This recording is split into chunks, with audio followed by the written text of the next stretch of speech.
Hello my dear students, कैसे हैं? उम्मीद है कि सब कुछ ठीक होंगे और अपना स्टडी भी अच्छा से कर रहे होंगे।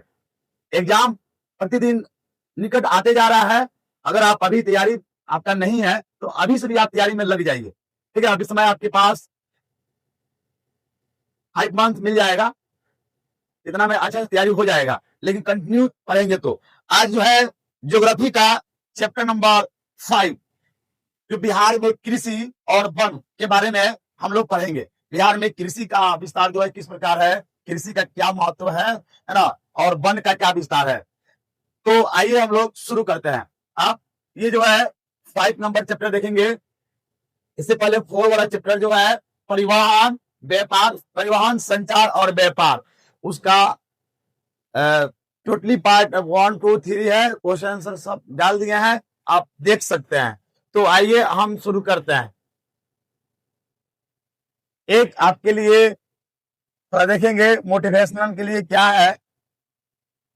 बदल जाओ वक्त के साथ, बदल जाओ वक्त के साथ या वक्त बदलना सीखो। मजबूरियों को मत कोसो, हर हाल में चलना सीखो। है ना, समय के पास उतना समय नहीं है कि आपको देगा ना। समय के साथ खिलवाड़ करना गलत बात है। समय है अभी आपके पास, ठीक है, तो उसका गलत उपयोग ना करें। नहीं तो वक्त आपको निर्धारित कर देगा कि आपको क्या करना है। ठीक है, और ये मजबूरियां जो है, मजबूरियों को मत कोसिए, हमको ये मजबूरी है, वो मजबूरी है। कोई भी काम करना सीखिए, है ना। बाधाएं तो आती है लेकिन आपको सफलता जरूर मिलेगी। तो आइए शुरू करते हैं। बिहार कृषि और वन संसाधन। हम जानते हैं कि बिहार में 38 गो जिला है ना। बिहार में कितना जिला है? 38 जिला है, जिसमें से वेस्ट चंपारण, वेस्ट चंपारण क्षेत्रफल की दृष्टि से देखा जाए तो सबसे बड़ा जिला है ना। और उसके बाद 38 जिला में क्षेत्रफल यहाँ पे ज्यादा है तो कृषि भी यहाँ पे ज्यादा होती है। तो कृषि एक्चुअली में कहा जाए, हमारा राज्य जो बिहार है, बिहार जो है बीमारू राज्य है। बीमारू राज्य ना, बीमारू राज्य का मतलब अत्यंत पिछड़ा राज्य है। बीमारू मतलब BI से बिहार होता है, M मध्य प्रदेश, राजस्थान और उड़ीसा।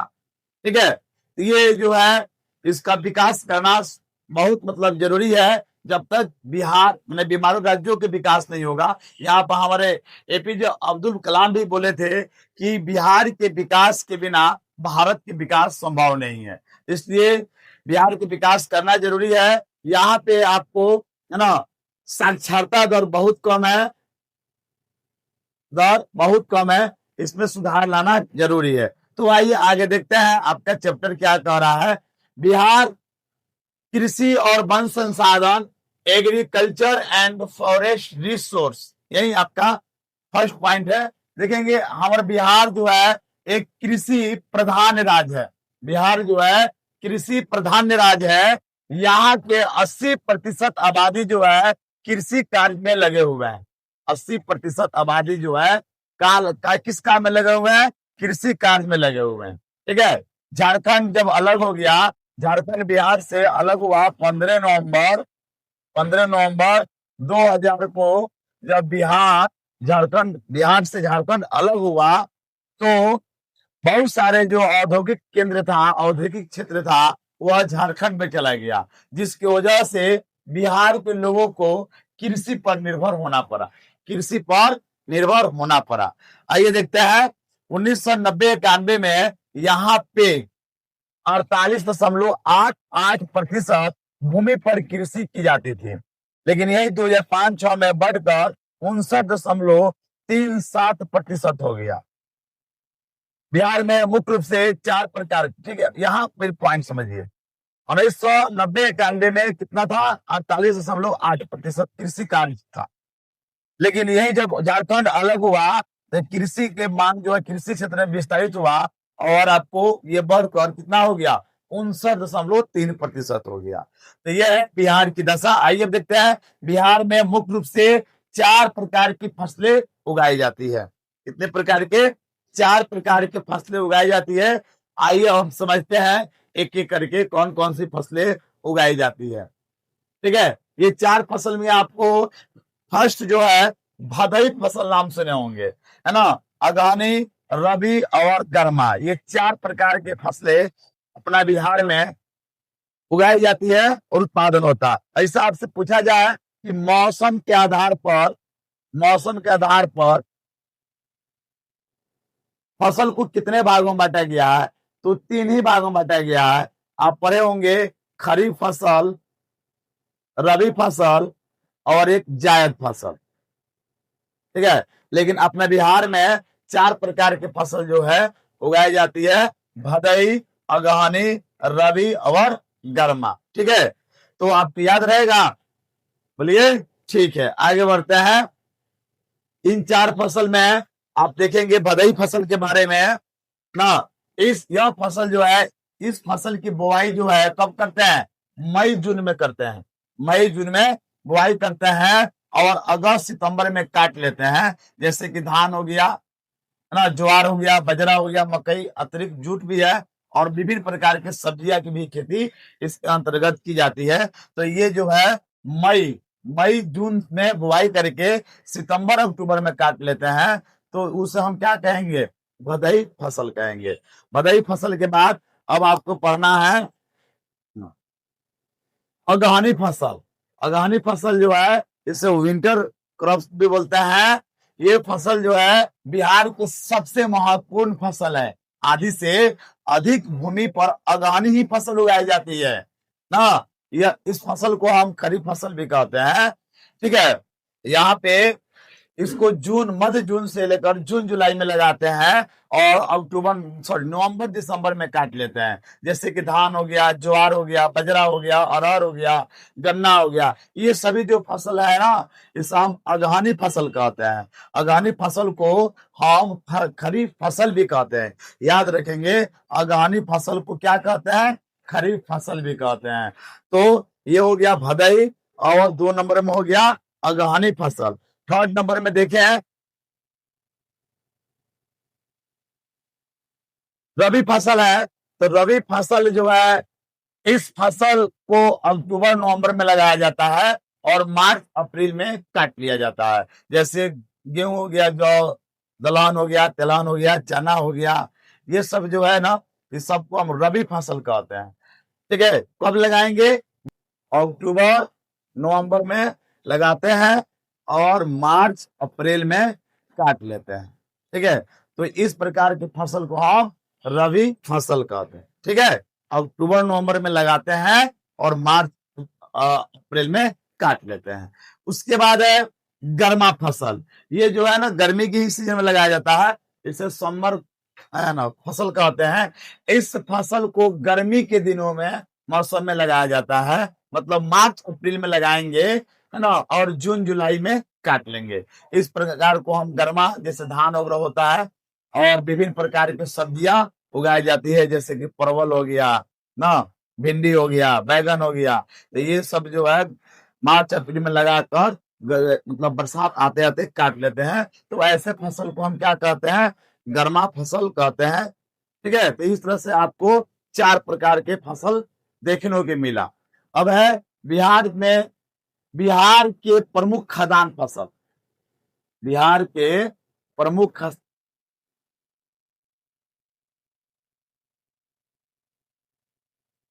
बिहार के प्रमुख खदान, मतलब खाने वाले फसल के नाम पूछा जाए तो आप क्या बताएंगे? ठीक है, तो बिहार के प्रमुख खाने वाले जो है खदान फसल है, वे धान है, गेहूं, मक्का, जौ, गन्ना, तंबाकू, महुआ, ज्वार, दलहन तथा तिलहन। इसे हम क्या बोलते हैं? खदान फसल कहते हैं। इसमें आपको खदान फसल, अब आइए इसमें देखते हैं एक एक करके। जैसे कि धान बहुत इंपॉर्टेंट है, ये जो है धान जो है बिहार की खदान फसलों में महत्वपूर्ण स्थान रखता है। इसकी खेती राज्य के सभी भागों में भी होती है। 2006-07 में बिहार में धान का कुल उत्पादन 33.54 लाख हेक्टेयर भूमि पर लगाया गया था, है ना, जिसमें उत्पादन 50 लाख टन हुआ था। ठीक है, धान जो है, अब चावल तो सब कोई खाता है, उसके बाद है धान जो है सबसे अधिक उत्पादन करने में अपना बिहार की जो है कौन सा जिला आगे है, तो वह है पश्चिमी चंपारण ना, वेस्ट चंपारण। आपसे क्वेश्चन पूछा जाए कि धान के उत्पादन में बिहार के कौन सा जिला अग्रिम है, तो आप बताएंगे पश्चिमी चंपारण, वेस्ट चंपारण ना। उसके बाद रोहतास का स्थान आता है, क्योंकि यहाँ पर सिंचाई के साधन है तो दूसरे नंबर पर आता है। उसके बाद है औरंगाबाद। इन 3 जिलों में बिहार का 18% से अधिक धान का उत्पादन होता है। तो आप समझ गए बिहार के किस राज्य में धान का उत्पादन सबसे अधिक होता है, तो पश्चिमी चंपारण फर्स्ट में, सेकेंड में रोहतास और थर्ड में है औरंगाबाद। याद रहेगा ना। चलिए ठीक है। इसके बाद है आपको सेकेंड जो है गेहूं। बिहार के ना धान के बाद बिहार में गेहूं जो है ना राज्य का महत्वपूर्ण खाद्यान्न फसल है। इसे हम रबी फसल भी कहते हैं। रबी फसल 2006-07 में कुल 20.5 लाख हेक्टेयर में लगभग 43 लाख टन गेहूं का उत्पादन हुआ था। सिंचाई और रासायनिक उर्वरक के बल पर इसकी खेती की जाती है। लेकिन हरित क्रांति के माध्यम से, हरित क्रांति जब आया था 1967-68 में, तो इस क्रांति में सबसे ज्यादा उत्पादन जो हुआ था, वृद्धि जो हुआ था, गेहूं का उत्पादन नहीं हुआ था। ठीक है, तो आजकल जो है हरित क्रांति विधि से भी खेती की जा रही है। तो आइए बढ़ते हैं। धान के बाद दूसरा खाने वाला फसल कौन है, तो गेहूं है। ठीक है, इसके बाद मक्का। मक्का मतलब हम लोग मकई कहते हैं, मकई भुट्टा। ठीक है ना। तो ये भुट्टा जो मकई जो है ना, मक्का, ये अधिक सिंचाई वाला फसल है। बहुत इसमें सिंचाई की आवश्यकता पड़ती है। ठीक है, यहाँ पे दिया गया आपको बिहार का यह तीसरा मुख्य खाद्यान्न फसल है। सिंचाई की व्यवस्था और उत्तम बीजों के उपयोग से इसके उत्पादन में काफी वृद्धि हुई है। इसका कुल उत्पादन 2006-07 में 798.31 हजार मीट्रिक टन हुआ था। और सबसे अधिक उत्पादन कौन जिला करता है, खगड़िया, है ना।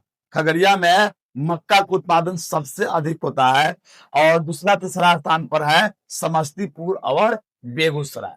ठीक है, तो इस तरह से मक्का के उत्पादन में कौन सा जिला आगे है, तो खगड़िया है। और ये जो है मक्का जो है 3 नंबर पर खाने वाले खाद्यान्न आपको अनाज में आता है। नेक्स्ट है तेलहन। तेलहन मतलब तेल वगैरह जिससे प्राप्त हो जाए। तेलहन का मतलब क्या हुआ, जिनसे हमें तेल प्राप्त होता है, तो उसे हम तिलहन फसल भी कहते हैं। इसे भी आपको रबी फसल ही कह सकते हैं, क्योंकि राई, सरसों, तीसी, सूरजमुखी, कुसुम, रेड़ी के तेल, तिल, मूंगफली, ये सब जो है तिलहन फसलें हैं। किंतु तेल निकालने के लिए मुख्य रूप से सरसों का प्रयोग करते हैं, है ना। राई का प्रयोग करते हैं, तीसी का उपयोग होता है, सूरजमुखी का होता है। तिलहन उत्पादन में भी अपना पश्चिमी चंपारण जो है सबसे आगे है। ठीक है, तो याद रखेंगे पश्चिमी चंपारण को आपको चावल उत्पादन में भी और तेल उत्पादन में भी स्थान प्रथम रखता है। ठीक है, तो ये आप देख सकते हैं, ये तेल उत्पादन वाला सरसों हो गया। हाँ, ये क्या है बताइए आप लोग कमेंट करके, ये क्या है, ये क्या है। नेक्स्ट क्वेश्चन देखते हैं।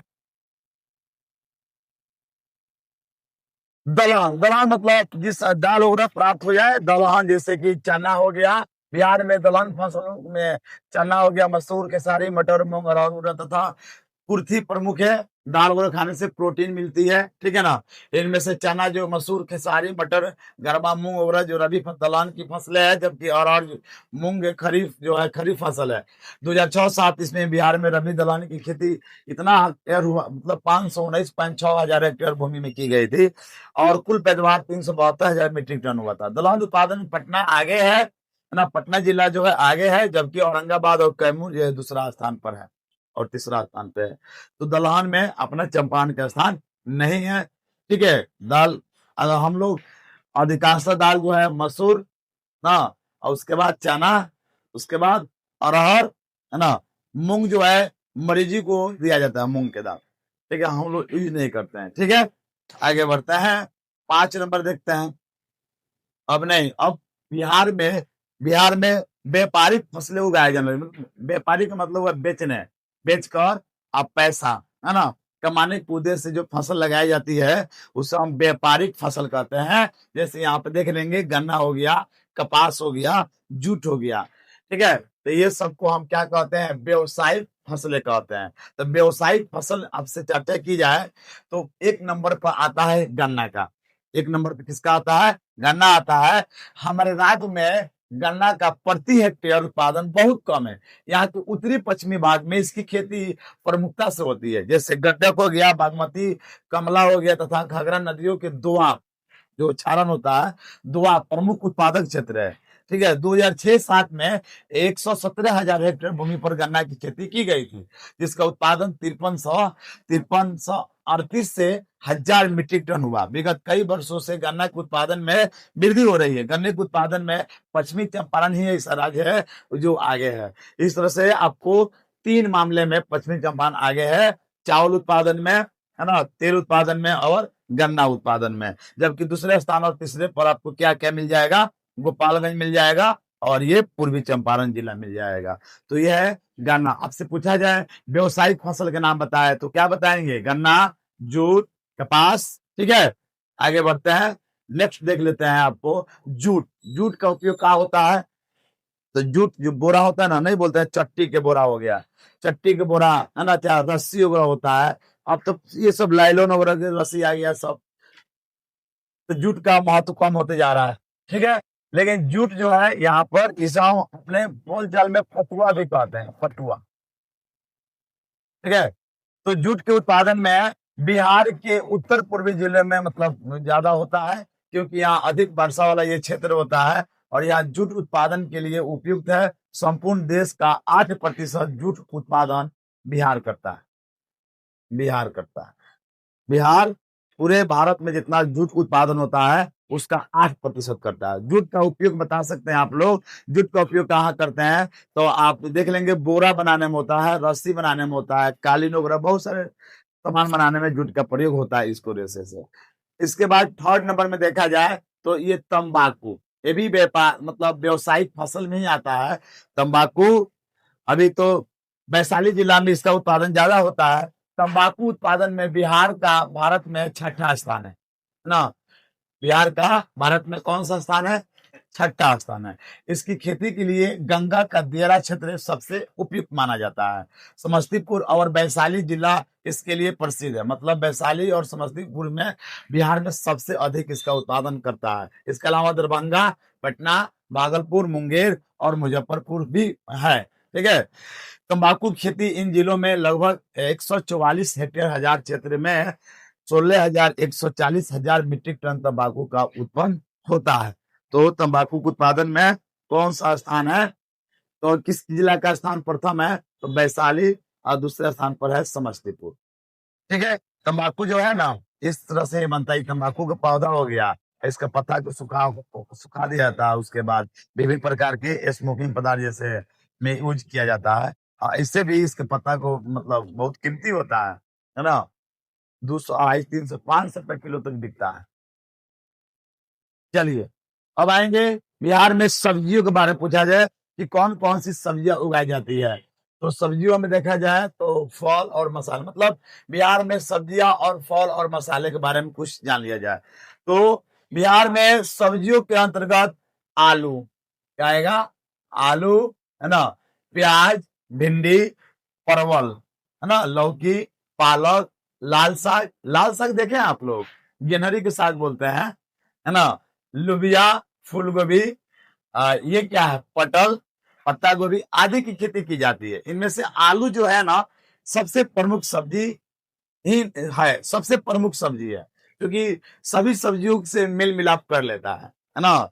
कोई भी सब्जी बनाएंगे तो उसमें आप आलू डाल के बना लेते हैं। यह एक महत्वपूर्ण खाद्य पदार्थ है। इसकी खेती बिहार के लगभग सभी जिलों में होती है। अपने खाने के लिए हर किसान जो है अपने खेतों में लगा लेते हैं लोग। आलू का कुल उत्पादन जो है आगे कुछ जिलों में इसकी खेती 2-2 फसलों के साथ होती है। बिहार में आलू का कुल उत्पादन 5,66,000 मीट्रिक टन है और यहाँ पे 1,68,000 हेक्टेयर भूमि पर इसकी खेती की जाती है। इनमें पटना और नालंदा जो है आलू के उत्पादन में सबसे आगे है। ठीक है, चलिए नेक्स्ट देखते हैं। प्याज की खेती की जाए, बात की जाए तो प्याज की खेती जो है मुख्य रूप से पटना और नालंदा में, ये भी पटना नालंदा ही आलू प्याज में आगे है। नवादा, गया और जहानाबाद में प्याज की खेती होती है, बड़े स्तर पर भी की जाती है। ठीक है, यहाँ प्याज के कुल उत्पादन 3,55,000 मीट्रिक टन है। अन्य सब्जियों की खेती बड़े पैमाने पर भी गंगा, गंडक और बागमती के दियरा क्षेत्र में होती है। पटना और उसके आसपास के बड़े भूभाग पर अनेक प्रकार की सब्जियां भी उगाई जाती है।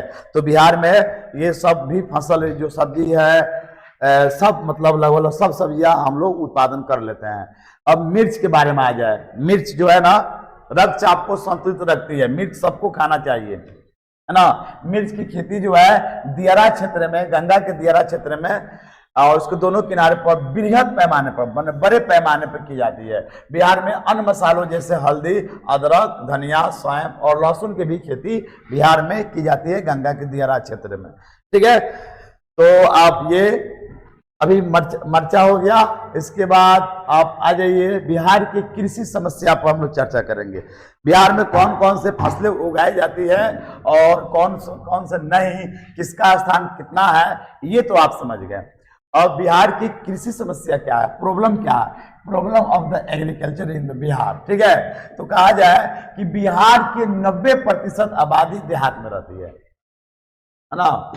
ऐसे आपको कहा जाए तो 89.5%, 10.5 ना, 89.5 लगभग उसे मानिए ना 90% आबादी जो है गांव में रहती है, देहातों में रहती है, जिनमें से 80% लोग जो है किस कार्य में लगे हुए हैं, कृषि कार्य में लगे हुए हैं, खेती बाड़ी में लगे हुए हैं। इसके बावजूद यहाँ का प्रति हेक्टेयर उत्पादन बहुत कम है, अन्य राज्यों से बिल्कुल कम है। यहाँ यह राज्य कृषि संबंधी अनेक समस्याएं हैं। अब कौन कौन सी समस्या है आइए देखते हैं। क्वेश्चन पूछ देगा बिहार में कृषि संबंधी समस्याओं के वर्णन करें, 5 मार्क्स का आपसे पूछ देगा। ठीक है, तो आप बताएंगे कि हम जानते हैं कि बिहार में 90% आबादी गांव में रहती है, जिसमें 80% जो है आबादी कृषि कार्य में लगे हुए हैं, फिर भी जो है उत्पादन अन्य राज्यों की अपेक्षा बहुत कम हो रहा है। क्या कारण है इसके, तो निम्नलिखित कारण, निम्नलिखित समस्या है। उस समस्या एक में मिट्टी कटाव और गुणवत्ता का ह्रास, है ना, भारी वर्षा और बाढ़। बिहार में बाढ़ जो है अधिक आती है, क्योंकि बिहार के शोक नदी कोसी जो है, जब कोसी उफान मारती है, जब कोसी अपना विकराल रूप धरती है, तो बिहार को आधा जिला बिहार के डुबा देती है। तो सबसे बड़ी समस्या ये बाढ़ समस्या है ना। इसके कारण मिट्टी कटाव होता है, साथ ही वर्षों से लगातार रासायनिक खाद का प्रयोग करने से मिट्टी की उर्वरा शक्ति भी नष्ट होती जा रही है, इसलिए उत्पादन क्या होते जा रहा है, कम होते जा रहा है। ठीक है, ये एक कारण ये हो गया। और रीजन है, और है आपको घटिया बीज का प्रयोग। हम लोग जो है बीज जो है कहीं खरीदने नहीं आते हैं। आज जो है धान वगैरह हम लोग उत्पादन किए, फिर उसको रख दिया, वहीं जो है खेतों में डाल देते हैं। तो ये जो है ना बीज जो है हम लोग अच्छा से चयन नहीं कर पाते हैं। तो सबसे पहले बीजों का चयन जो है अच्छा होना चाहिए ना, अच्छा बीज रहेगा तब फसल अच्छा होगा। तो घटिया बीजों का उपयोग करने से उत्पादन में कमी हो रहा है। उच्च कोटि के बीज का उपयोग नहीं होने के कारण प्रति एकड़ उपज अन्य राज्यों की अपेक्षा कम है। खेतों का छोटा आकार और यहाँ पे जो है जनसंख्या तो ज्यादा है। क्षेत्रफल कितना है बिहार के, पूछा जाए तो 94,163 किलोमीटर स्क्वायर बिहार का क्षेत्रफल है, और जनसंख्या पूछा जाए तो 13 करोड़ है। 13 करोड़ है, तो क्षेत्रफल तो कम है, तो खेत बड़ा बड़ा थोड़े होगा, छोटे छोटे ही होगा। तो कहा जाए यहाँ पे खेतों का आकार जो है छोटा होता है। हमारे राज्य में खेतों का आकार छोटा है, जिसके कारण वैज्ञानिक पद्धति से मतलब हरित क्रांति से, है ना, खेती करना संभव नहीं है। यही कारण है। 4 नंबर है किसानों में रूढ़िवादिता, है ना। यहाँ के किसान परिश्रम पर कम और भाग्य और रूढ़िवादिता पर ज्यादा भरोसा करते हैं। ठीक है। अब छठा पॉइंट है बाढ़। यहाँ की अधिकतर नदियां विनाशकारी बाढ़ के लिए प्रसिद्ध है। हिमालय से निकलने वाली नदियां बाढ़ लेकर आती है और यहाँ के आधे जिले को आराम से डुबा देती है ना। तो जितना भी फसल लगाया जाता है सब नष्ट हो जाता है। तो सबसे बड़ा बाधक जो है बिहार में वो बाढ़ है, इस पर नियंत्रण करना जरूरी है। यहां पे दिया है बिहार का भौगोलिक क्षेत्रफल 93.6 लाख हेक्टेयर है, जिसमें से 64 लाख हेक्टेयर जो है बाढ़ से ग्रस्त है। बताइए ना, अब 93 में से 64 हेक्टेयर कितना बचेगा। बिहार के कुल भौगोलिक क्षेत्रफल 59.36% है, केवल यहाँ पर बुआई वाला क्षेत्र में आता है और 40% में से अधिक कृषि अनुपयोगी रह जाता है।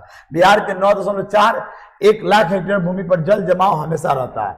इसमें 8.35 लाख हेक्टेयर भूमि उत्तर बिहार में है और शेष जो है 1.06 लाख हेक्टेयर वो कामरटाल में है।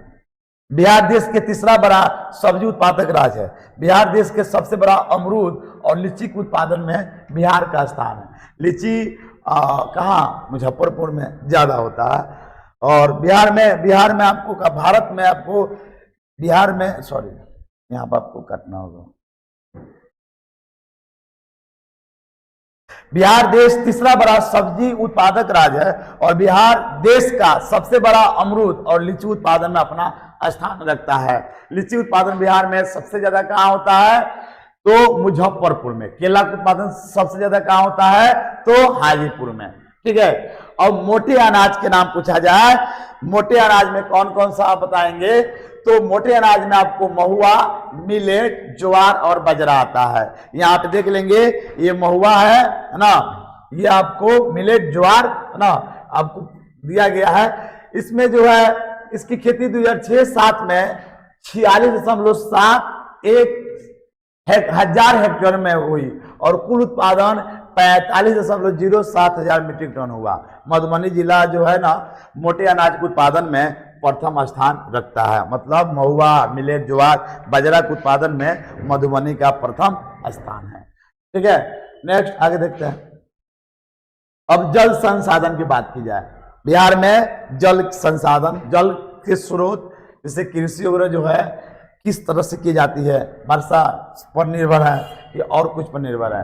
तो देखा जाए तो बिहार में जल का विशाल भंडार है जो हमें दो प्रधान स्रोतों से प्राप्त होता है। कौन कौन, एक है धरातलीय जल, इसमें नदी आ जाता है और विभिन्न प्रकार के जलाशय, झीलों आ जाता है, तालाब आ जाता है। और दो में है भूमिगत जल। भूमिगत जल मतलब भूमि के अंदर से, जैसे कुआं हो गया ना, झरना हो गया, नलकूप, हैंडपंप जो हम लगाते हैं और घरों में अपना लगाकर पानी निकालते हैं, तो ये भूमिगत जल हो गया।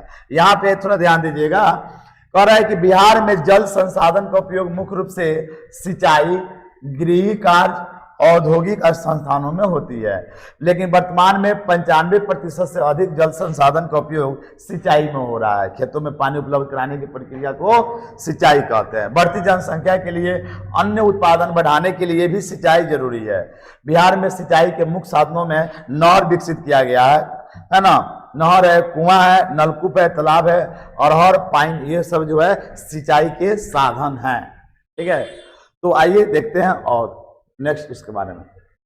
नहर के विकास कहा जाए तो बिहार में सिंचाई के लिए नहर प्रमुख साधन है। यहाँ कुल भूमि सिंचित भूमि का 40.63% भाग नहर से ही की जाती है और 60% जो है अन्य स्रोत से की जाती है। बिहार में कुछ नहरों का विकास जो है आजादी के पूर्व हुआ और कुछ जो है आजादी के बाद हुआ। उस नहर की कुछ हम केवल चर्चा करेंगे, ज्यादा उतना इम्पोर्टेंट नहीं है।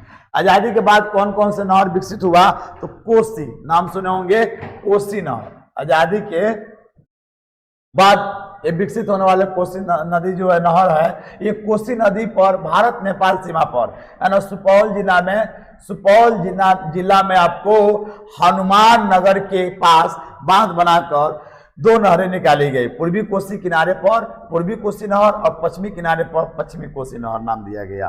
पूर्वी कोसी नहर की कुल लंबाई 44 किलोमीटर है, अब पश्चिमी कोसी की लंबाई 115 किलोमीटर है। एक बाद है 3 नंबर में गंडक नहर। गंडक नहर ये जो है, गंडक नहर जो है त्रिवेणी नामक स्थान पर 85 किलोमीटर दक्षिण वाल्मीकि नगर के पास 743 किलोमीटर लंबा और 760 मीटर ऊंचा ये आपको बनाया गया है।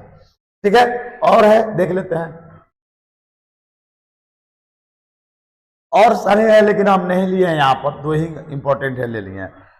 सिंचाई के अन्य साधन में आपको ये तो आप समझ लिए हैं। अब आइए नदी घाटी परियोजना, जिसे हम डैम बोलते हैं, बांध वगैरह बनाया जाता है, परियोजना कहते हैं। परियोजना है ना, पहले आपको पढ़े होंगे पिछला चैप्टर में बहुउद्देशीय परियोजना किसे कहते हैं। तो ऐसे परियोजना जिसको कई उद्देश्यों के लिए बनाया जाता है, जैसे मत्स्य पालन, विद्युत उत्पादन, है ना, पर्यटक, बाढ़ नियंत्रण के उद्देश्य से बनाई जाती है, उसे बहुउद्देशीय परियोजना कहते हैं। अब बहुउद्देशीय परियोजना को भारत का मंदिर जो है वो पंडित जवाहरलाल नेहरू ने कहा था।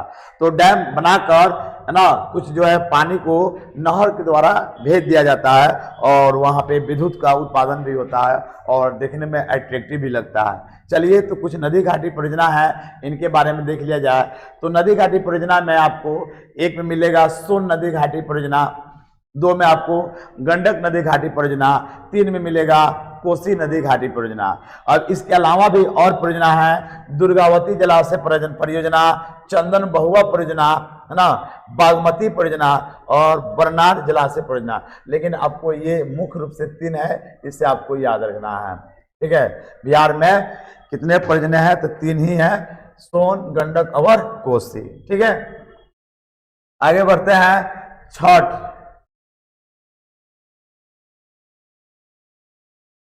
सोन नदी जो है, सोन नदी घाटी परियोजना जो है, यह परियोजना बिहार के सबसे पुरानी और पहली नदी घाटी परियोजना है। इसका विकास अंग्रेज सरकार ने किया था, 1874 में सिंचाई के लिए किया था। इससे डेहरी के पास से पूर्व एवं पश्चिम की ओर नहरें निकाली गई है। इसकी कुल लंबाई जो है 130 किलोमीटर है। इस परियोजना से सूखा प्रभावित क्षेत्र को सिंचाई की सुविधा प्राप्त होने से बिहार का दक्षिणी और पश्चिमी क्षेत्र के प्रति हेक्टेयर उत्पादन काफी बढ़ गया और चावल की खेती जो है उसमें अधिक वृद्धि हुई। इस कारण इस क्षेत्र को बिहार का चावल का कटोरा भी कहा जाता है, rice bowl of the Bihar.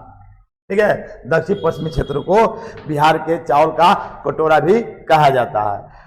ठीक है, उसके बाद है गंडक परियोजना। तो ये परियोजना जो है उत्तर प्रदेश और बिहार की एक यह संयुक्त परियोजना है, जो कि भारत और नेपाल के सहयोग से वाल्मीकि नगर के पास शुरू किया गया था। इस परियोजना द्वारा बिजली की सिंचाई तथा जल की आपूर्ति नेपाल को भी की जाती है। इस परियोजना के निर्माण के लिए भैंसा लोटा नामक स्थान जो है दिया गया है। तो ये वेस्ट चंपारण में है, पश्चिमी चंपारण में है। ठीक है, पश्चिमी चंपारण यहाँ आएंगे तो इसे आपको बिहार के कश्मीर भी कहा जाता है। आइए और पश्चिमी चंपारण की इस भैंसा लोटन वाल्मीकि नगर डैम और घूमिए। ठीक है, नेक्स्ट है वन संसाधन। बिहार में वन की चर्चा की जाए तो वन जो है ना, भौगोलिक दृष्टि से मात्र 7.1 ही % वन है ना। कुछ जिलों में वन है, बाकी 16-17 जिलों में तो वन के नाम पर झाड़ झुरमुट बच गया है। बिहार विभाजन के बाद अधिकतर वन जो है आच्छादित क्षेत्र झारखंड में चला गया। वर्तमान में बिहार में 76.87% भौगोलिक क्षेत्र में ही वन है और प्रति व्यक्ति वन भूमि का औसत मात्र 0.05 हेक्टेयर है। ठीक है, ये जो राष्ट्रीय और औसत 0.53 हेक्टेयर से भी बहुत कम है। बिहार में वनों को 2 भागों में बांटा गया है। एक का नाम दिया गया है आर्द्र पतझड़ वन और दूसरा का नाम दिया गया है शुष्क पतझड़ वन। ठीक है, तो ये हो गया वन के बारे में।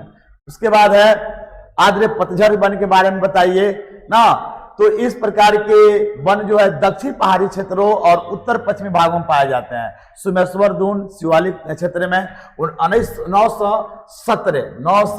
917 वर्ग किलोमीटर क्षेत्र में इस वन का विस्तार है। इस प्रकार के वनों के मुख्य रूप से साल, शीशम के वृक्षों की प्रधानता पाई जाती है। इसके अलावा बांस ना, सोई घास, महुआ, जामुन, कटहल, कुसुम, केंद्र, ये सब जो है इस प्रकार के आपको वनों में पाया जाता है पौधा, पेड़ पौधा। ठीक है, दूसरा बात है शुष्क। दूसरा जो है शुष्क, अब इसके चर्चा नहीं किए हैं। अब आइए कुछ इंपॉर्टेंट पॉइंट जानेंगे। क्या आप जानते हैं, डू यू नो कि बिहार में 6374 वर्ग किलोमीटर अधिसूचित क्षेत्र वन है मात्र 76 वर्ग किलोमीटर में अति सघन वन है और वन अधिसूचित क्षेत्र का लगभग 50% भाग वीरान अथवा विलुप्त होते जा रहा है। ठीक है, अब लास्ट पॉइंट है वनों और वन जीवों का संरक्षण करना भी जरूरी है ना। दिन प्रतिदिन ये सब ह्रास होते जा रहा है, वन भी आपको सब कृषि योग्य भूमि में बदलते जा रहा है। बिहार में कुल भौगोलिक क्षेत्र का मात्र 6.7%, लगभग सब क्या बोलेंगे 7% ही भाग में वन है, जबकि राष्ट्रीय नीति के अनुसार 33% भाग वनों से आच्छादित होना चाहिए। अतः वनों की कटाई पर रोक, उद्यानों का विकास, विलुप्ति वन क्षेत्र को पुनः वासित करने का साथ साथ कृषि विनिकी को भी बल प्रदान करने का प्रयास किया जा रहा है, लेकिन यह संभव नहीं होगा। ठीक है, जो दिन प्रतिदिन जनसंख्या बढ़ते जा रहा है तो क्या होगा। क्या आप जानते हैं कि संजय गांधी जैविक उद्यान, जिसे हम चिड़ियाघर कहते हैं, पटना के चिड़ियाघर, पटना जाएंगे तो चिड़ियाघर घूमने जाएंगे तो उस चिड़ियाघर पर नाम लिखा है संजय गांधी जैविक उद्यान पटना। लगभग 980 एकड़ क्षेत्र में फैला हुआ है और यह बिहार का एकलौता राष्ट्रीय उद्यान है ना। उसके बाद है कांवर झील, नाम सुने होंगे, नहीं सुने होंगे, जान जी। कांवर झील जो है प्रवासी पक्षी का, प्रवासी का मतलब होता है एक जगह से जाकर दूसरे जगह बस जाना कुछ अस्थायी समय के लिए, फिर अपने समय जगह पर आ जाना। जैसे कि हम लोग पेरेंट्स हो रहे हैं, चाहे बाहर लोग कमाने जाता है 2 महीना 4 महीना कमा कर आ जाता है तो उसे हम प्रवास कहते हैं। तो प्रवासी पक्षियों के लिए साइबेरियन क्षेत्र जहाँ 6 महीना तक गर्मी होती है, 6 महीना तक आपको सूर्योदय ही नहीं होता है, तो उस क्षेत्र से पक्षियां जो है बिहार के बेगूसराय जिला में आके पहुंचती है। इसलिए कांवर झील में आती है, तो इसलिए कांवर झील को प्रवासी पक्षियों का स्वर्ग कहा गया। याद रखिएगा, मेन पॉइंट है ना। और ये कौन व्यक्ति कहा था, तो ये प्रसिद्ध क्या नाम है, वैज्ञानिक डॉक्टर सालिम अलीम ने बताया था कि कांवर झील है प्रवासी पक्षी का स्वर्ग है। कांवर झील में 300 प्रजातियों के पक्षी आपको देखने को मिल जाएगा, है ना, और उसके अध्ययन करने के बारे में मिल जाए। लास्ट देखते हैं, इसके बाद जो है एक छठ जो है बिहार का सबसे बड़ा महत्वपूर्ण जो पर्व है ना, वो देख लेते हैं। छठ, ये आपको अक्टूबर नवंबर में छठ होता है, यानी खरीफ फसल काटने के बाद, है ना, धान वगैरह खेती हो जाती है। तो छठ जो है ना मुख्य रूप से बिहार और पूर्वी उत्तर प्रदेश के एक आंचलिक पर्व ही नहीं, महापर्व है। यह बहुत ही पावन पर्व है और अभी यह भारत के बहुत सारे क्षेत्रों में भी मनाया जाता है। यह वर्ष में 2 बार होता है, एक जो है शरदीय और दूसरा जो है चैती छठ। तो चैती छठ जो होता है उतना इंपॉर्टेंट नहीं होता है, लेकिन शरदीय छठ बहुत ज्यादा महत्वपूर्ण होता है, जो क्रमशः कार्तिक षष्ठी और चैत षष्ठी में आयोजित होता है। इस पर्व में पानी में डूबकर भगवान भास्कर यानी सूर्य की उपासना यानी अर्घ अर्पित किया जाता है। तो यह है हम लोग के बिहार का महापर्व छठ। तो इस तरह से बिहार की कृषि और वन विकास के बारे में हमने चर्चा किया। अगर आपको वीडियो अच्छा लगता है तो लाइक शेयर जरूर कीजिएगा। फिर मिलते हैं नेक्स्ट। धन्यवाद।